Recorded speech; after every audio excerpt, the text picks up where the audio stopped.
जी अस्सलाम वालेकुम।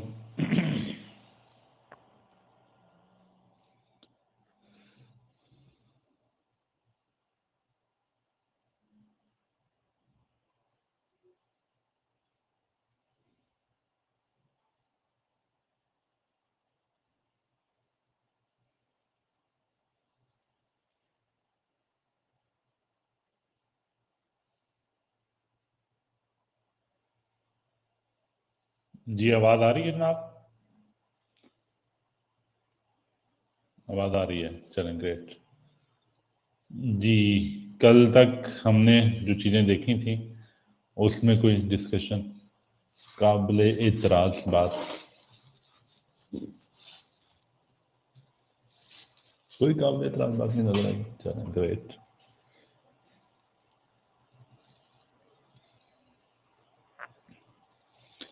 चलिए let's move on to finish. बिस्मिल्लाहिर्रहमानिर्रहीम। आज के दिन इंशाल्लाह we will be holding our last class for this session और we will try to finish off our book, and then we will try to go through exam paper. I kept exam paper with you guys, and we will try to finish this within this class. Clear है जी? Let's move on. जी बिस्मिल्लाहिर्रहमानिर्रहीम। Let's start our class today. हम chapter 15 को देख रहे थे, financial market, और बाकी चीज़ें हम देख रही थी। म्यूचुअल फंड्स की बात कर रहे थे अब हम कि what is mutual fund. Mutual fund क्या है? म्यूचुअल फंड बेसिकली एक form of pooling the investment है। आप मुख्तलिफ इन्वेस्टर्स मिलके आपस में पूल अप कर लेते हैं। छोटे छोटे से लोग हैं, फॉर एग्जांपल किसी के पास 1,000 रुपया है, किसी के पास 2,000 है, किसी के पास 3,000 है, किसी के पास लाख है, किसी के पास 200 है। वो अपने पैसे इकट्ठे कर लेते हैं। तो क्या होगा, जिसके पास 100 रुपया है, जिसके पास 1,000 है, जिसके पास लाख है, वो जब फाइनेंशियल मार्केट के अंदर जाएंगे तो उनका वर्थ, उनकी वेट ज्यादा नहीं होगी। इंडिविजुअली उनका वेट ज्यादा नहीं होगा। लेकिन 100 बंदे 1,00,000 रुपए वाले अगर मार्केट में चले जाते हैं तो वो इकट्ठे मिलके जब जाएंगे तो क्या हो जाएगा, उनका वेट बढ़ जाएगा। वो 10 मिलियन की इन्वेस्टमेंट पोर्टफोलियो के साथ जाएंगे। एक बंदा के हर 100 बंदे जो से हैं वो कि मेरे पास 1,00,000 है, मेरे पास 1,00,000 है, मेरे पास 1,00,000 है, तो उससे मार्केट में आपको किसी बंदे को आपके साथ इंटरेस्ट नहीं होगा। वो कहेगा इसने तो सिर्फ 1,00,000 रुपया इन्वेस्ट करना है, मैं इससे क्या कहूं। वो कुछ आपसे को बात करने की कोशिश करने की या निगोशिएशंस की या बाकी चीजों की बात नहीं करेगा। बट अगर आप उसको 100 बंदे मिलके अगर चले जाएं और 100 बंदे मिलके आपका कहेंगे कि 1,00,000 रुपया हमारे पास है, 100 बंदों का 1,00,000 रुपया मिला लेंगे तो कितना, 10 मिलियन बन जाएगा। तो अब वो आप कहेंगे कि हमने 10 मिलियन इन्वेस्ट करना है। तो जब 10 मिलियन इन्वेस्ट करने की बात करेंगे तो जो बारो करने वाले हैं, जो बैंक्स हैं, जो इंश्योरेंस कंपनी, जो आपके स्टॉक एक्सचेंज वाले हैं, सब लोग इधर आपको रिगार्ड देंगे, आपको अच्छी सी चेयर पर बैठाएंगे, आपको सामने पानी भी पेश करेंगे, चाय भी पेश करेंगे। आपके लिए रिस्पेक्ट बढ़ जाएगी। क्यों? क्योंकि अब आप बड़े पोर्टफोलियो के साथ हैं। तो हुआ क्या कि वो जो 100 लोग थे जिनके पास 1,00,000 रुपया था, उन सबको इकट्ठा होना पड़ा, पूल में डालने पड़े अपने सारे 1,00,000 रुपए। तो म्यूचुअल फंड्स इसी तरीके के साथ काम करते हैं। वो कहते हैं कि बजाय इसके कि छोटे छोटे इन्वेस्टर्स भाईजान आप लोग खज्जल खराब होते रहे, आप इस तरह कीजिए, हम आपको ये एक टूल प्रोवाइड कर रहे हैं, ये एक पूल प्रोवाइड कर रहे हैं, हम सब लोग मिलकर इसमें पैसे इन्वेस्ट कर लेते हैं। आपके पैसे होंगे, हम म्यूचुअल फंड मैनेजमेंट का आपसे फीस ले लेंगे और उन पैसों को हम मुख्तलिफ जगहों पे इन्वेस्ट करेंगे और उन इन्वेस्टमेंट से जो रिटर्न मिलेगा वो सारे म्यूचुअल फंड होल्डर्स को तकसीम हो जाएगा। अगर फॉर एग्जांपल 1-1 लाख रुपया सबने 100 बंदों ने इन्वेस्ट किया था, सेम रेशियो के ऊपर था, और उससे हमने 10% रिटर्न कमाया, तो तमाम लोग 10% रिटर्न ले लेंगे।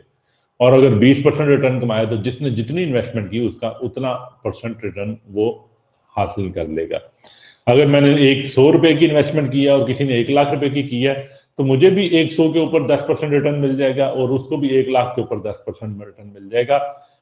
ये म्यूचुअल फंड्स के अंदर पॉसिबल हो रहा है, वरना एक 100 रुपए वाले को कोई 10% रिटर्न शायद ना देता। वो कहते जी कि नहीं भाईजान, आप तो बहुत छोटी सी इन्वेस्टमेंट है, आपको हम 2%, 3%, 5% रिटर्न दे देंगे, चलें इतना ही आप ये लें और खा लें। ठीक है जी। तो लेट्स मूव। किताब क्या कहती है? किताब कहती है जनाब कि this is an investment vehicle. Vehicle का मतलब होता है कि एक प्लेटफॉर्म है जिसके अंदर दूसरे लोग इकट्ठे हो रहे हैं, where many investors pool their resources together to be invested in a variety of financial instruments that we have laid out above. They are operated by professional money managers who have specialist knowledge of the money and capital markets. The investment objectives of each mutual fund are explained in the investment prospectus, and investors choose one that best fits their profile. अब जो 1 लाख रुपया 100 बंदों के पास था, तो सब बंदे ये तो नहीं कहेंगे, ये एक ना कहेगा नहीं यार मुझे तो इस्लामिक फाइनेंसिंग के अंदर सिर्फ इन्वेस्टमेंट करनी है। तो वो जो इस्लामिक फाइनेंसिंग वाले लोग हैं वो अपना पूल अलग बना लेंगे। एक कहेगा नहीं यार मुझे शेयर्स के अंदर इन्वेस्टमेंट करने वाला चाहिए, तो मैं तो शेयर्स में इन्वेस्टमेंट में इंटरेस्टेड हूँ, तो शेयर्स की इन्वेस्टमेंट वाला पूल एक अलग बना लेंगे। फिर कोई कह सकता है कि नहीं मुझे लो रिस्क इन्वेस्टमेंट करनी है, मुझे सिर्फ गवर्नमेंट सिक्योरिटीज के अंदर इन्वेस्टमेंट करनी है, मैं अपने पैसे जाया नहीं करना चाहता, नुकसान बर्दाश्त करने की सख्त नहीं है मेरे में, तो उसके लिए एक अलग पूल बना लें कि सिर्फ आपके पैसे गवर्नमेंट सिक्योरिटी के अंदर इन्वेस्टमेंट हो, जो वो पूल के अंदर लोग इन्वेस्टमेंट करें, जो लोग वो पूल के अंदर लोग पैसे डालें उनके पैसे सिर्फ गवर्नमेंट सिक्योरिटीज के अंदर इन्वेस्टमेंट हो। तो वो जो हर इन्वेस्टमेंट म्यूचुअल फंड है वो अपनी इन्वेस्टमेंट स्ट्रेटेजी, अपनी इन्वेस्टमेंट प्रोस्पेक्टस के अंदर अपना ऑब्जेक्टिव बता रहा होता है कि मैं क्या करूंगा, मैं ज्यादा से ज्यादा मुनाफा कमाने की कोशिश करूंगा, मैं अपने जो कैपिटल है उसको सेव रखने की कोशिश करूंगा, मैं इस्लामिक मोड से मुनाफा कमाने की कोशिश करूंगा, जो भी उसका ऑब्जेक्टिव है वो अपने बताएगा, जिसकी बुनियाद पे लोग उसके साथ इन्वेस्टमेंट करने के लिए तैयार होंगे और जो उस तरह के समझने वाले होंगे वो। तो इस तरह से हमारे सामने हम पाकिस्तान की मार्केट में देखें तो डिफरेंट म्यूचुअल फंड्स मैनेजर्स हैं और उन्होंने डिफरेंट म्यूचुअल फंड्स फ्लोट किए हुए हैं। किसी ने capital market mutual fund float किया हुआ है कि आप लोग जो कि समझते हैं कि शेयर्स के अंदर इन्वेस्टमेंट करनी है वो इस वाले फंड के अंदर हमारे पैसे डाल दें, इस फंड से में जो पैसे आएंगे उससे हम शेयर्स के अंदर इन्वेस्टमेंट करेंगे और उससे हम पैसे। कुछ ने कहा हुआ मनी मार्केट फंड कि मनी मार्केट के जो पैसे होंगे जहां पे रिस्क कम होगा हम वहां पे इन्वेस्टमेंट करेंगे। तो कुछ इस्लामिक म्यूचुअल फंड हैं कि जी कि हम सिर्फ इस्लामिक मोड ऑफ फाइनेंसिंग के अंदर इन्वेस्ट करेंगे, आपको अगर पैसे डालें इसमें तो सिर्फ और सिर्फ इस्लामिक तरीके से जो इन्वेस्टमेंट होती है उसके अंदर इन्वेस्टमेंट करेंगे और उससे आपको मुनाफा जो मिलेगा वो सब मिलकर हम शेयर कर लेंगे। ठीक है जी। The main advantage of a mutual fund is that it gives individual investment access to the market. A mutual fund portfolio can be constructed to be diversified and across a range of securities. For investment with a small amount of capital, this would be near impossible. अगर हमारे पास 1 लाख रुपया है तो हमारे लिए मुश्किल होगा कि हम 10 कंपनियों के शेयर खरीदें ताकि हमारी डाइवर्सिफाइड हो जाए रिस्क, कि एक कंपनी के शेयर में अगर इजाफा हुआ है दूसरे में कमी हुई है तो फिर भी हमारा पैसे डूब ना जाए। रिस्क डाइवर्सिफाइड करते हैं, डाइवर्सिफिकेशन का पता है ना, पता कि नहीं पता? रिस्क डाइवर्सिफिकेशन, पोर्टफोलियो डाइवर्सिफाइड नहीं पता। आप डाइवर्सिफिकेशन करते हैं, पोर्टफोलियो डाइवर्सिफिकेशन करते हैं इसलिए कि आपके पास जो इन्वेस्टमेंट है वो इन्वेस्टमेंट, अंग्रेजी का मुहावरा है ना कि don't put all your eggs in one basket, कहते हैं ना। अगर आप अपने तमाम अंडे एक ही बास्केट में रख देंगे तो वो बास्केट अगर नुकसान होगा तो आपके सारे अंडे खराब हो जाएंगे, टूट जाएंगे। तो इसी वजह से आपकी इन्वेस्टमेंट के लिए भी कहते हैं don't put all your investment in one security, कि आप अपने आप को एक सिक्योरिटी के साथ, एक शेयर्स के साथ ना बाइंड कर लें कि अगर वो शेयर्स के कंपनी के अंदर नुकसान हो गया तो आपकी जो इन्वेस्टमेंट है वो जाया हो जाएगी, अगर उस कंपनी में फायदा हो गया तो आपको फायदा हो जाएगा। तो फिर वो कहते ये हैं कि आप रिस्क डाइवर्सिफिकेशन करें, कि एक कंपनी के अंदर सिर्फ आपने तमाम असासे एक जगह पे ना इन्वेस्ट करें, मुख्तलिफ रिस्क के मुताबिक उसको सेट करें। कई हायर रिस्क सिक्योरिटीज होती हैं, वहां से लेकिन रिटर्न भी हाई मिलता है। Higher the risk higher the return, low the risk lower the return. Risk जहां पे आप समझते हैं कि हायर रिस्क है, कुछ अपनी इन्वेस्टमेंट हायर रिस्क सिक्योरिटीज में भी करें। उससे क्या होगा कि अगर आपका रिटर्न उधर से मिला तो ज्यादा पैसे रिटर्न मिल जाएंगे आपको, लेकिन सारे पैसे उधर ना इन्वेस्ट कर दें, क्योंकि अगर नुकसान हुआ तो ज्यादा नुकसान भी हो जाएगा। तो आपके पैसे इन्वेस्ट करते हुए थोड़े से पैसे उधर इन्वेस्ट करें जहां पे हायर रिस्क मिल जाए, थोड़े से पैसे लो रिस्क के अंदर भी रखें ताकि आपका मिनिमम कैपिटल तो मेंटेन रहे, उसको तो कोई नुकसान ना पहुंच सके। तो इस तरीके के साथ आप अपने रिस्क को, अपने पोर्टफोलियो को डाइवर्सिफाई कर सकते हैं। लेकिन 1 लाख रुपए के साथ गंजी नहाएगी क्या और नचोड़ेगी क्या, मुहावरा है ना। तो इसी तरह से वो 1 लाख रुपए में तो वो एक शेयर के अंदर वो 10% उधर से मुनाफा हुआ, दूसरे शेयर में 10% नुकसान हो गया, तो वो दोनों जगहों पे बैठ गए। लेकिन जब 10 मिलियन की बात होती है तो उसमें डेफिनेटली आप इन्वेस्टमेंट अच्छे अंदाज में डाइवर्सिफाई कर सकते हैं। मुख्तलिफ इन्वेस्टमेंट अपॉर्चुनिटीज के अंदर आप अपने इन्वेस्टमेंट्स को कर सकते हैं। However, by becoming a shareholder in a mutual fund, the investor can participate in the gains or losses of the fund. Each share in a mutual fund can often be sold or purchased on the NAV, net asset value. Net asset value determine की जाती है कि आज asset के अंदर हमने 10 million डाले हैं, उससे इन्वेस्टमेंट करने से कुछ मुनाफा आया, 10 मिलियन से 1 मिलियन 11 मिलियन हो गया। 11 मिलियन डिवाइडेड बाय 100, वो करके जो भी सबको दिमाग में तकसीम होगा वो नेट एसेट वैल्यू बनेगी। टोटल एसेट्स जो मुनाफा भी हो गया वो भी ऐड कर लें, divided by unit holder, number of unit holder.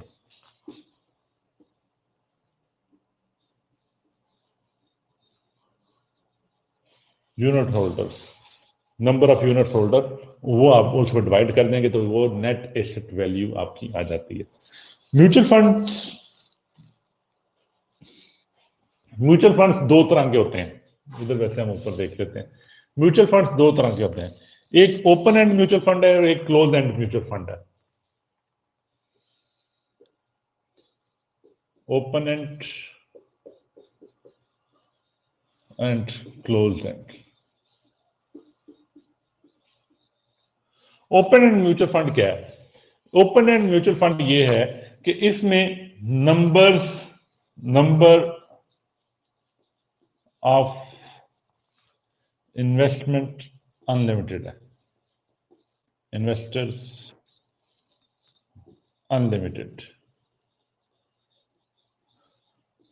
आप नंबर ऑफ इन्वेस्टर्स जितने बढ़ाना चाहें बढ़ा लें, जो भी बंदा आपके साथ इन्वेस्टमेंट करना चाहे वो नेट एसेट वैल्यू के ऊपर आपके फंड्स खरीदता जाए और आपके पास इन्वेस्टमेंट आती जाएगी। ओपन एंड की समझ आ रही कि नहीं आ रही? ओपन एंड म्यूचुअल फंड का एसेट्स की वैल्यू थी, कुछ एसेट्स की वैल्यू थी फॉर एग्जांपल 1000 और नंबर्स थे आपके कितने, number of unit holder per unit value आपकी फॉर एग्जांपल टोटल थे 10, पर यूनिट वैल्यू क्या आ गई?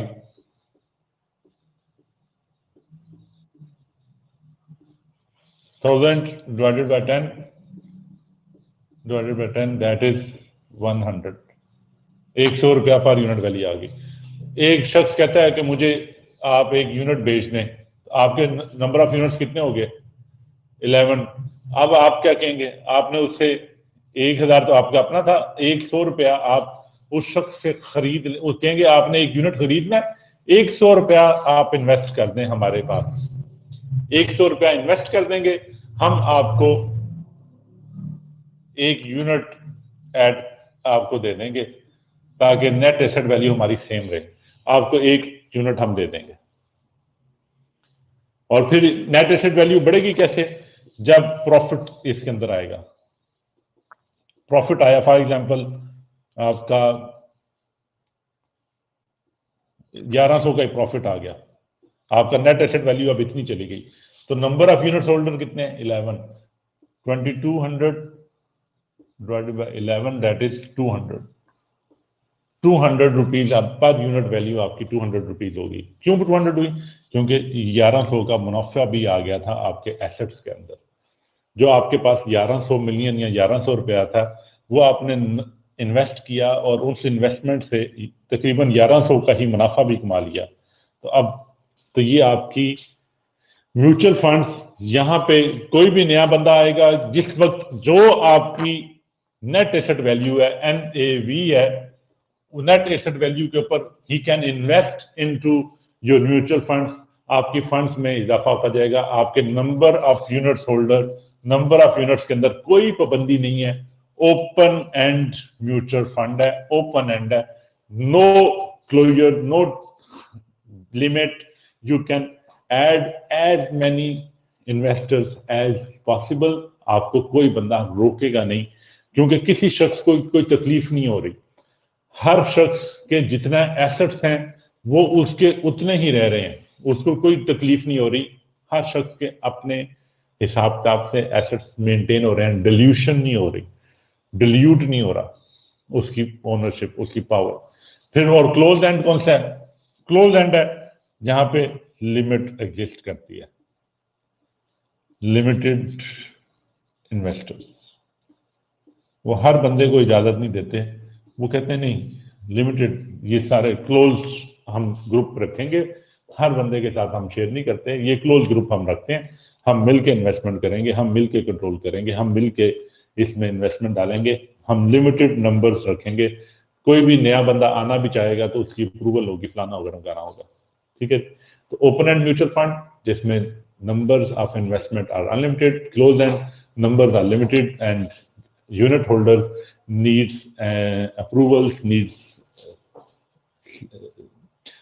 needs to get engaged with the already existing unit holder, और फिर आप आ सकते हैं, ठीक है जी। अच्छा जी, डेरिवेटिव्स। डेरिवेटिव्स क्या होता है? डेरिवेटिव्स क्या होते हैं? डेरिवेटिव्स, अच्छा जी, डेरिवेटिव्स ये आपने आगे भी जाके पढ़ना है, अपनी अकाउंटिंग के अंदर भी और बाकी जगहों पे भी।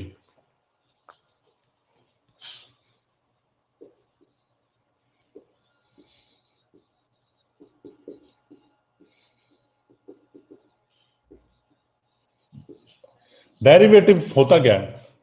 डिराइव, डिराइव का तो पता है ना, आपकी जो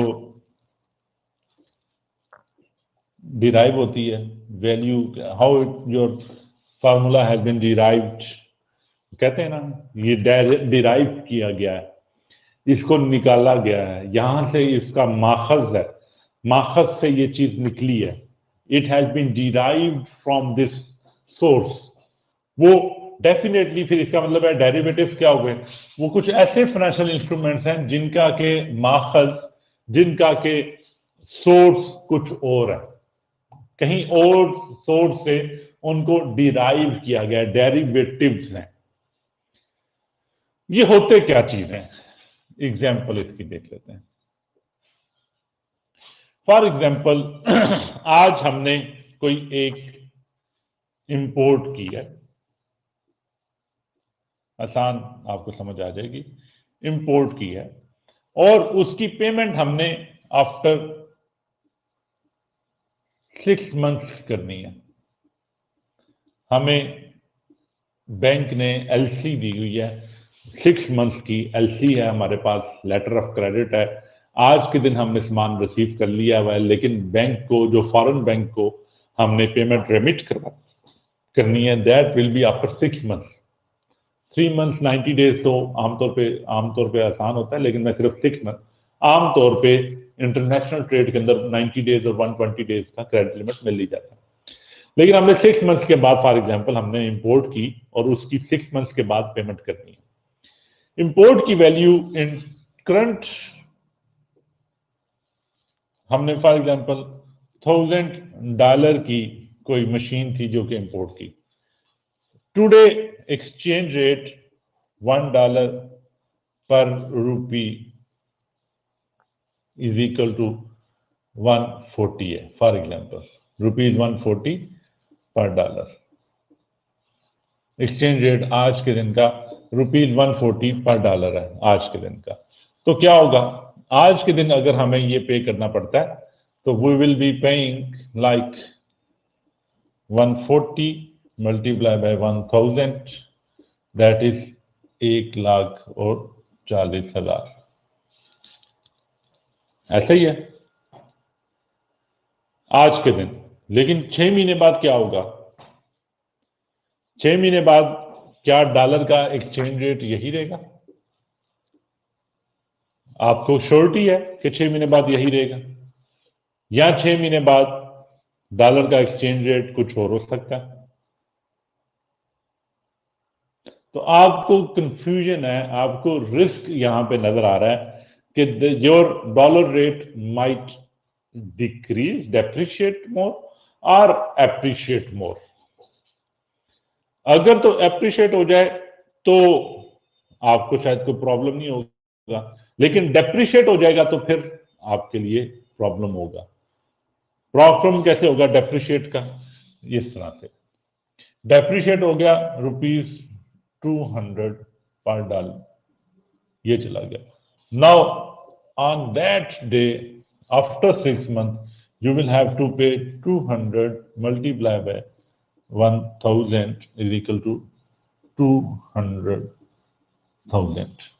तो आपकी जो लाइबिलिटी थी आज की डेट में, $1000 जो आपने पे करने थे, वो $1000 आज के दिन में तो आप समझ रहे थे कि 1,40,000 रुपया है, लेकिन जब एक्चुअल पे करना पड़ा तो वो तो 2 लाख रुपया आपको पे करना पड़ा।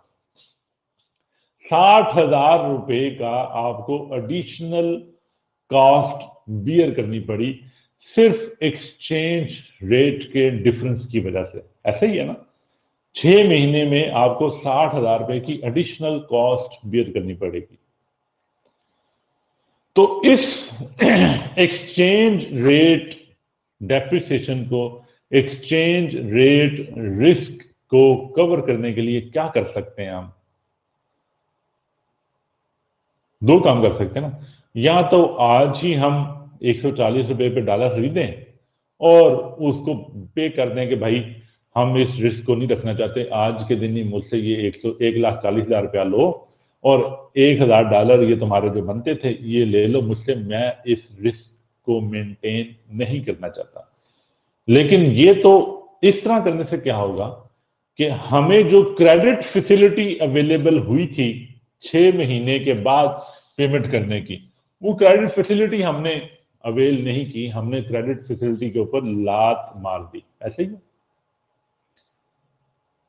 और दूसरा काम क्या यार, हो सकता है आप 6 महीने के बाद आप प्रेडिक्ट कर रहे हो कि $200 रुपया हो जाए, हो सकता है 140 से ये ₹100 पे एप्रिशिएट भी कर जाए, एप्रिशिएट ना कर जाइए, और फिर आपकी जो लाइबिलिटी है वो सिर्फ 100 मल्टीप्लाई बाय 1000, दैट मीन्स के 1 लाख रुपया रह जाए। तो ये आप तो इस जो बेनिफिट भी हो सकता है उस बेनिफिट को भी आप इग्नोर कर रहे हो सकता है कि आपका 40,000 रुपए का सेविंग हो जाए अगर फॉरेन एक्सचेंज रेट एप्रिशिएट हो जाए। लेकिन फिर भी लोग कहते हैं कि जी कि अच्छा नहीं, मैं रिस्क नहीं रखना चाहता। अच्छा, उसका फिर क्या तरीका है? उसका फिर तरीका ये होता है कि आप फॉरवर्ड कॉन्ट्रैक्ट कर लेते हैं बैंक्स के साथ। बैंक्स आपको कहते हैं अच्छा आपको 6 महीने बाद लायबिलिटी पे करनी है, तो आप हमारे साथ फॉरवर्ड या फ्यूचर कॉन्ट्रैक्ट कर लीजिए। ये डिफरेंट डेरिवेटिव्स के नाम है, फॉरवर्ड कॉन्ट्रैक्ट कर लें। फॉरवर्ड कॉन्ट्रैक्ट क्या है? फॉरवर्ड कॉन्ट्रैक्ट है कि मुझे आफ्टर 6 मंथ बैंक्स के साथ आप एग्रीमेंट कर लेते हैं कि जनाब after 6 month by this date you will sell me dollars for ₹140 पर डॉलर। अब आप अपने एक एग्रीमेंट कर लिया। This is an agreement, this is an agreement, a contract between the buyer, the importer and the bank. Bank और importer के दरमियान एक एग्रीमेंट हो गया। अब क्या होगा? ये एग्रीमेंट हो गया, 6 महीने बाद what ever the market condition, आप बैंक को जाके कह सकते हैं कि जनाब चाहे डॉलर इस वक्त 200 रुपए का है करंट मार्केट, लेकिन 6 महीने पहले आपने मेरे साथ एक एग्रीमेंट किया था, उस एग्रीमेंट के तहत you are bound to sell me dollar for 140 rupees. ये एग्रीमेंट किया था बैंक और बायर ने, जो इंपोर्टर है उसने। उसकी बेस के ऊपर आप बैंक से 1,40,000 रुपया देकर $1,000 खरीद सकते हैं और $1,000 आपकी जो लाइबिलिटी थी उसको आप पे कर सकते हैं 6 मंथ्स के बाद। तो मुश्किल तो नहीं है, अब तक तो कोई मुश्किल नहीं है। बैंक के साथ एक एग्रीमेंट कर लें, फॉरवर्ड कॉन्ट्रैक्ट कर लें। जी हाँ जी। अब ऋषा का ख्याल है कि अगर डॉलर 200 की बजाय 100 रुपए का हो गया तो फिर भी क्या हमें बैंक से 140 रुपए का ही खरीदना पड़ेगा? तो क्या करते हैं कि इस एग्रीमेंट के अंदर आप कंडीशन रखते हैं, जो इंपोर्टर है वो कंडीशन रखता है कि this agreement is not binding on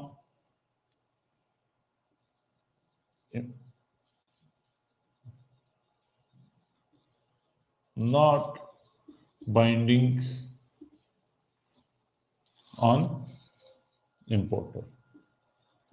वो अपनी एक कंडीशन इसमें ये भी रख लें कि अगर 140 की बजाय डॉलर का रेट 100 रुपया हो जाए तो वो ना उसको एग्जीक्यूट करें एग्रीमेंट को, और मार्केट से 100 रुपए के ऊपर 1,00,000 रुपए दे और 100 रुपए के ऊपर $1,000 खरीद ले और अपनी इंपोर्ट की लायबिलिटी को पे ऑफ कर दे।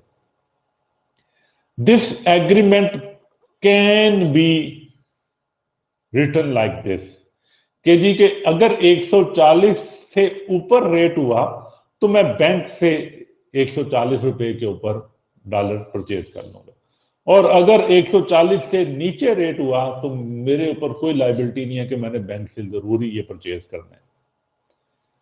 अब बैंकर को भी इसमें बेनिफिट नजर आया, क्योंकि बैंकर ने भी ये एग्रीमेंट फ्री में नहीं करना, उसने अपनी को सर्विस चार्जेस को अपने चीजें उसने लेनी है, रिस्क प्रीमियम अपना उसने लेना है।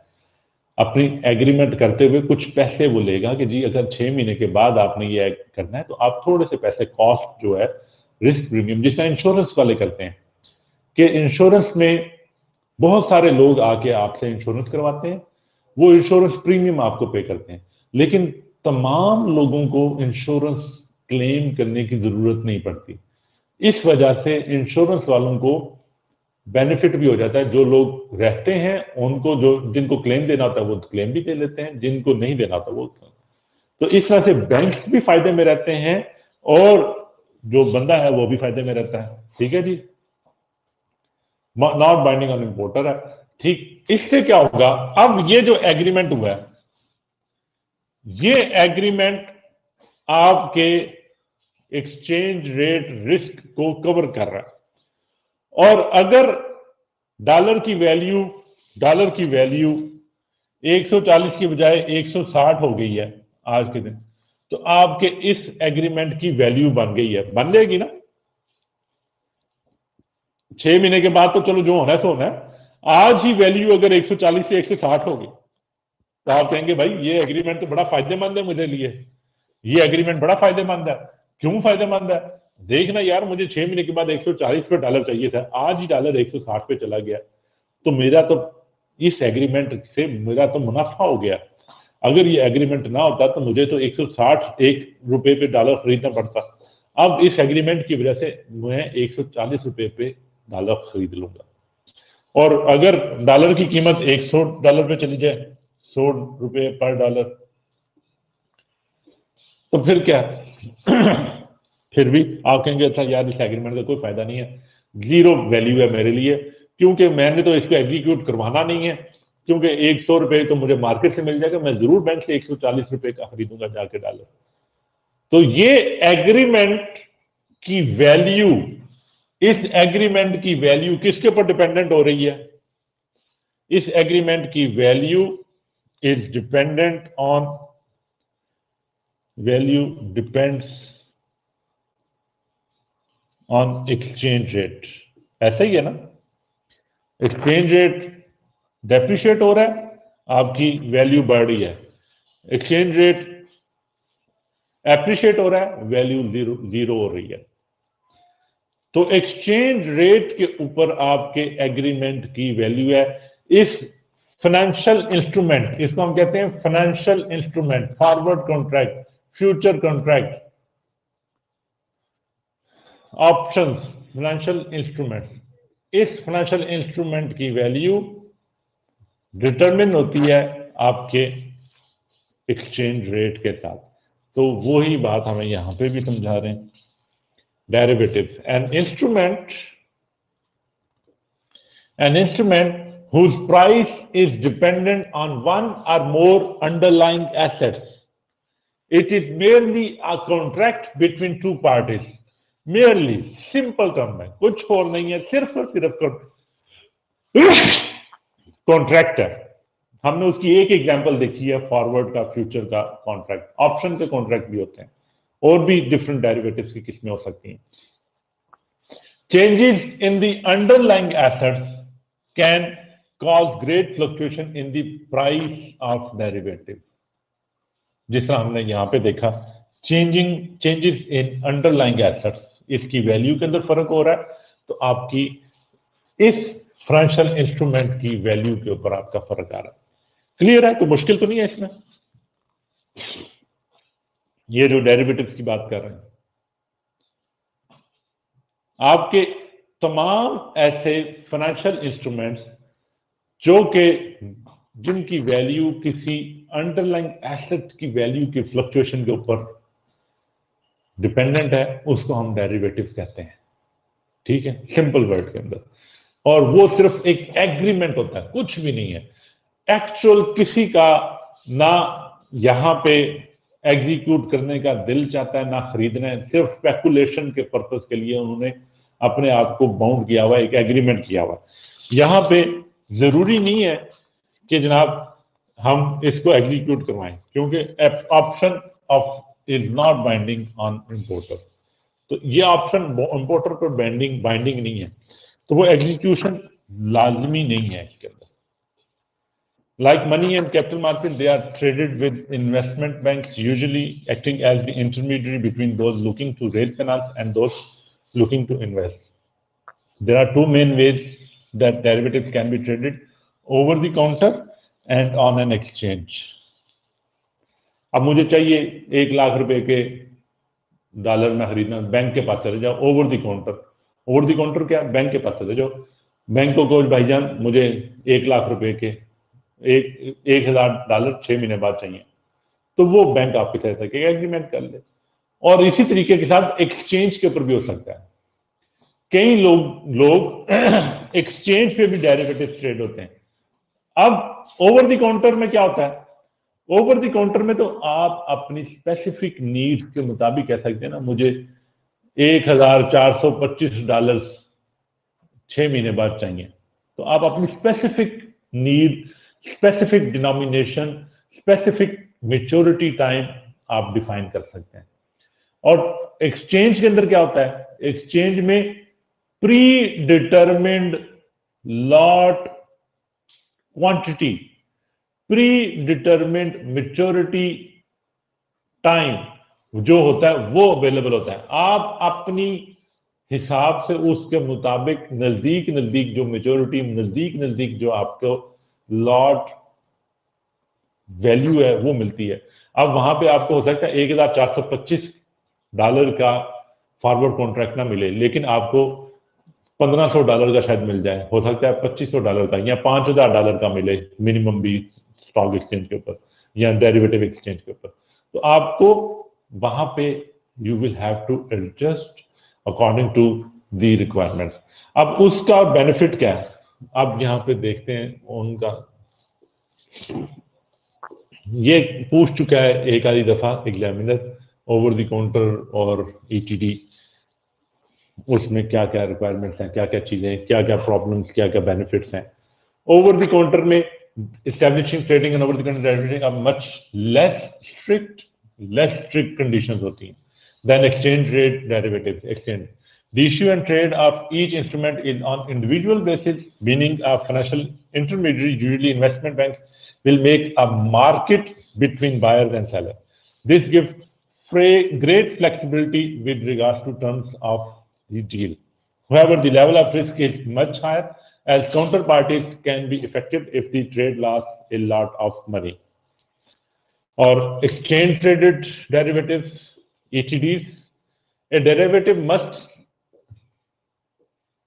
meet certain strict criteria to be traded on exchange. There are variables, maturity length, credit rating, etc. that can be controlled to allow a derivative to be traded on an exchange.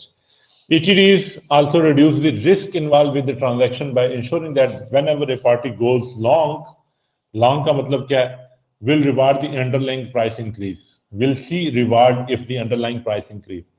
There is another party that is short. अगर किसी का मुनाफा होता है तो किसी का नुकसान होता है। तो एक्सचेंज ट्रेड डेरिवेटिव्स में किसी का मुनाफा किसी का नुकसान, दोनों आपस में इंटरएक्ट कर रहे होते हैं, दोनों आपस में ऑफसेट कर रहे होते हैं। The fact that these two positions are equal of net zero means the overall risk is reduced, underlying price moves drastically. Performing the trade through an official exchange also reduces the level of counterparty risk as trades are done through clearing house. तो उसका भी मसला आपके साथ नहीं रहता। यहां तक हमारा चैप्टर 15 कंप्लीट हो गया। क्लियर है जी? Derivatives, financial instruments, futures, forward, option, ये सारा हमारा फाइनेंशियल इंस्ट्रूमेंट का मसला मसाइल है जी। Exchange traded derivatives, ETDs, exchange traded derivatives. Let's move to our paper. हमारे पास तकरीबन कोई 20 मिनट है। We will try to get through this. Economics के पेपर 2 सेक्शन होते हैं। सेक्शन ए सारी चीजें कंपल्सरी हैं। किसी कोई चीज भी, all the question from section A are compulsory. Attempt any 5 out of 7 questions from section B. Section B में आपके पास चॉइस मौजूद होती है, सेक्शन ए में कोई चॉइस नहीं होती।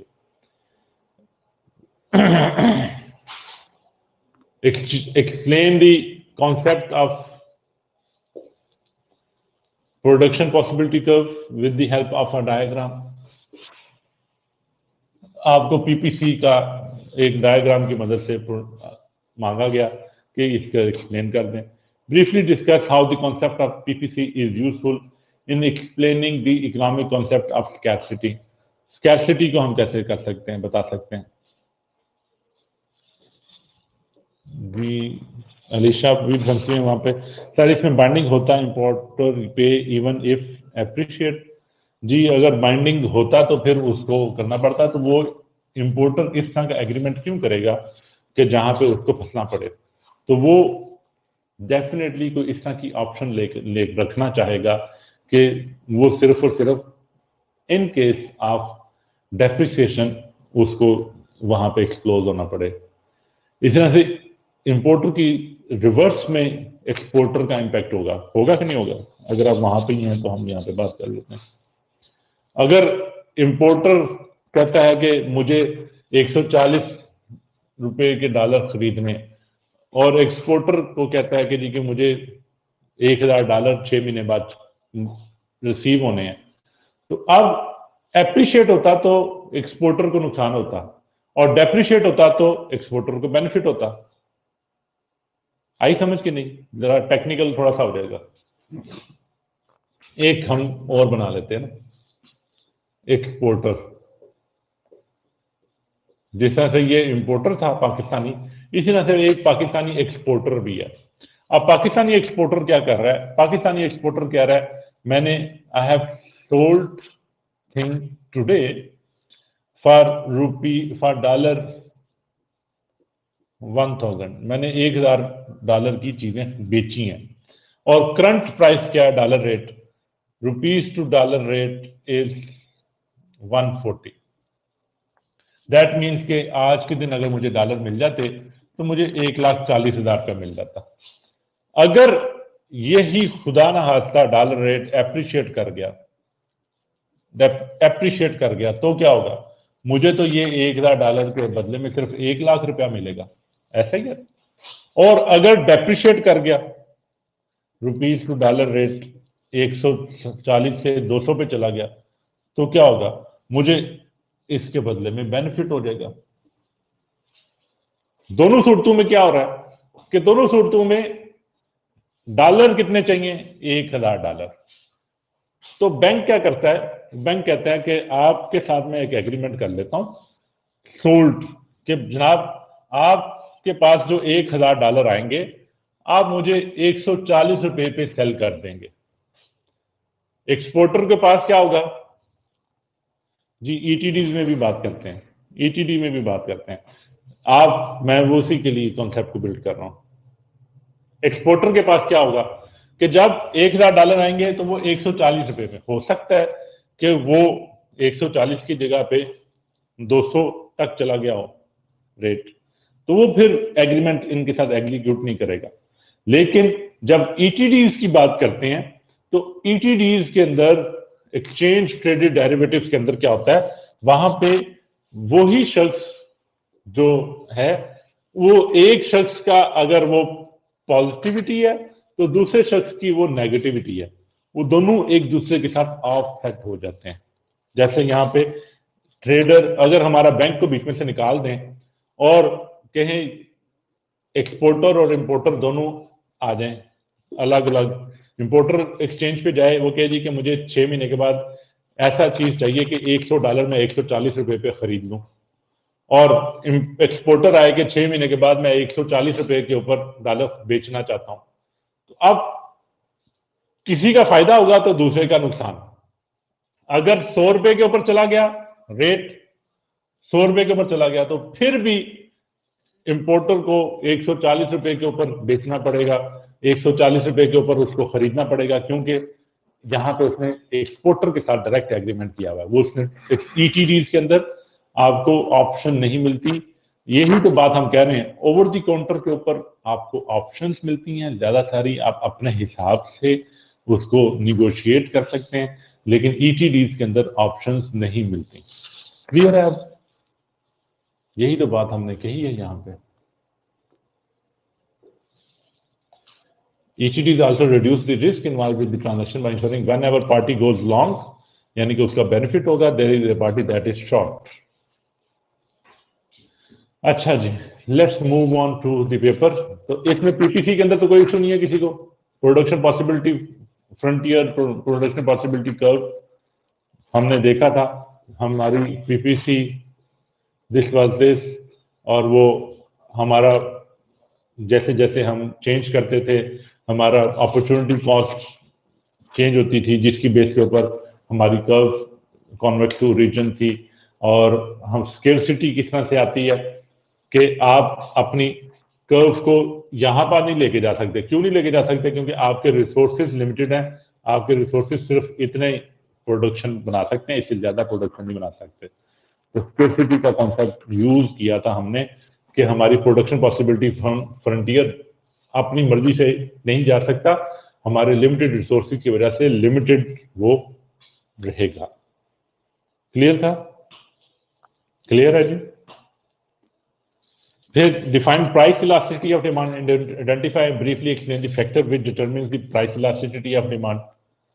तो प्राइस इलास्टिसिटी ऑफ डिमांड हमने क्या कहा था?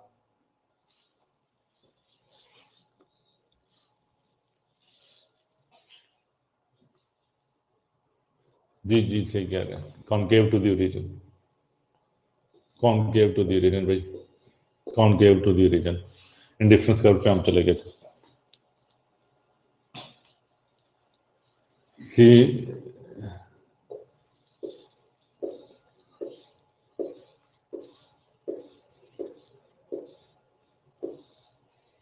जी कॉन्केव टू द ओरिजिन, और ये हमारा डिस्कशन थी।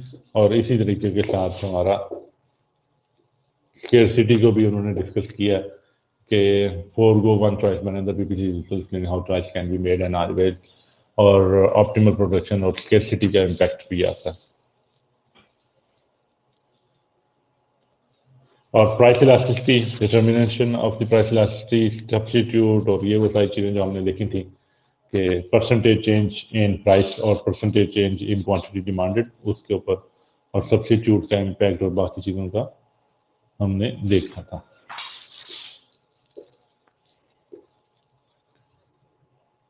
क्लियर है? देन वी हैव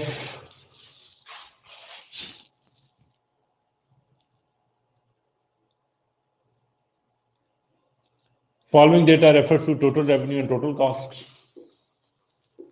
एक टोटल रेवेन्यू और टोटल कॉस्ट उन्होंने बताए from at various output level, output units in million, margin revenue, total revenue, calculate the firm fixed cost and the marginal cost at each level of output. Fixed cost और marginal cost at each level of output हमसे मांगी गई है। Fixed cost कितनी होगी? जब zero के ऊपर आपकी आउटपुट जीरो है, तो तब भी अगर हमारे 22 मिलियन रुपीस खर्च हो रहे हैं, तो that should be the fixed cost.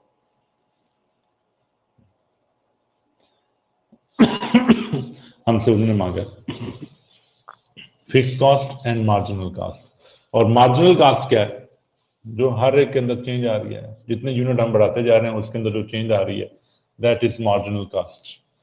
पहली चीज उसने मांगी, calculate the firm fixed cost and marginal cost at each level.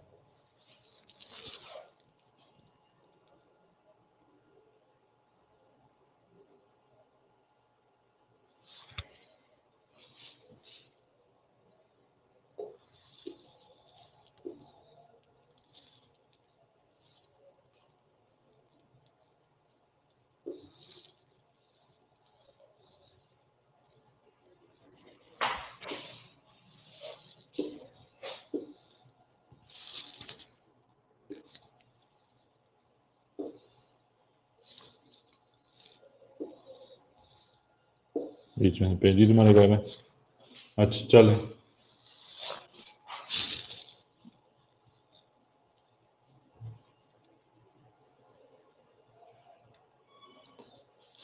Ji second चीज जो उसके अंदर पूछ रहा है, तो कह रहे determine the level of output at which the firm would optimize its profit, also determine the amount of profit that the firm will make at the described level of output. MC is equal to MR, जहां पे marginal cost MR के बराबर होगी, MC MR के बराबर है, वहां पे हमारा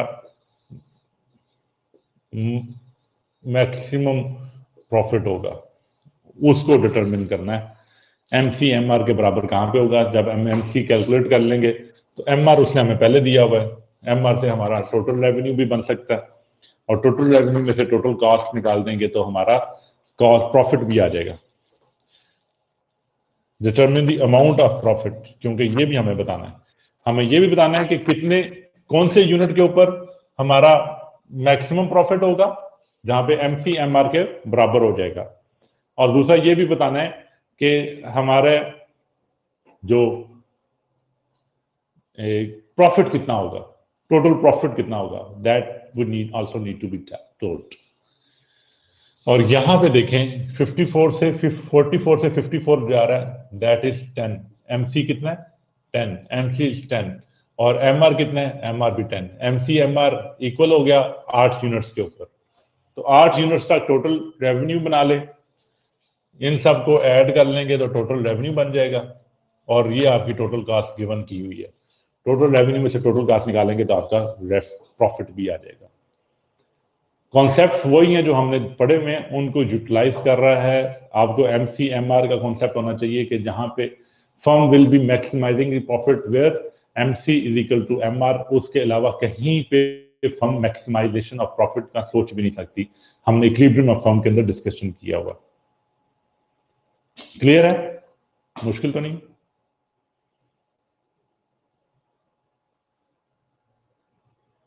जी मुश्किल तो नहीं है, कोई प्रॉब्लम तो नहीं है इसमें?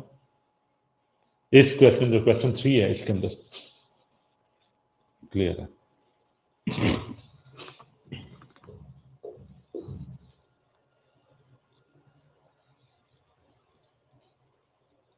इसी तरह से ये क्वेश्चन 2 का भी पार्ट है, जिसके अंदर compute the price elasticity of a product if an increase in the price of the product from ₹10 per unit to ₹11 per unit cause the decrease in its demand from 2.5 million to 1.9 million। ये हमने किसी एक question chapter test में भी पूछा हुआ।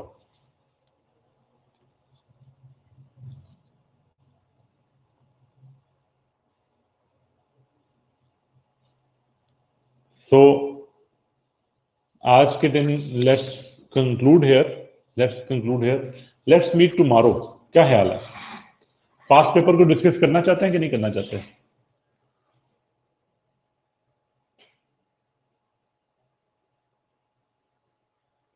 करना चाहते हैं तो लेट्स मीट टुमारो, और एक हम पास्ट पेपर के ऊपर तफसीली डिस्कशन करते हैं। अगर हम ये 5 मिनट या 7 मिनट की बातें करेंगे तो शायद हमें थोड़ा सा फास्ट पेस चलना पड़ेगा, तो वो प्रॉब्लम हो जाएगी। तो let's have another class for that.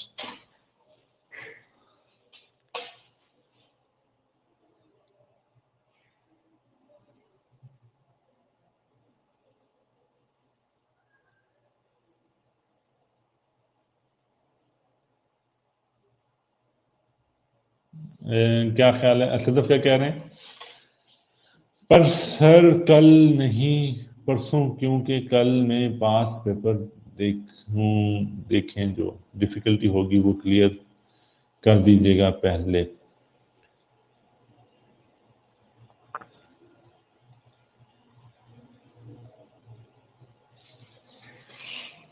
अच्छा, कल में ना करें? क्या कह रही हैं सदर, कल में क्लास ना करें?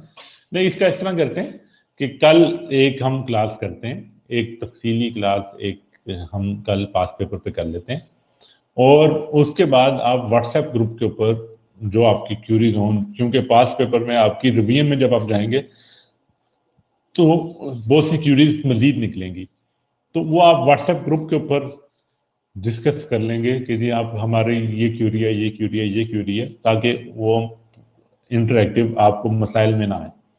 क्योंकि अगर हम इसको डिले करते जाएंगे तो वो चलें हम लेट होते जाएंगे। अच्छा जी, अलीशा पूछ रही हैं जी कि किसका शेयर का जी, कौन सा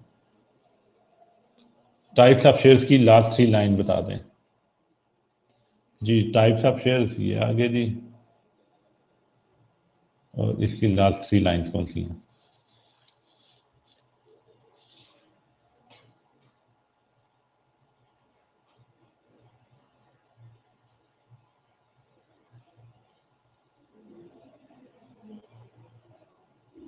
जी एग्जाम्पल बॉक्स के नीचे जो है जी, ठीक हो गया।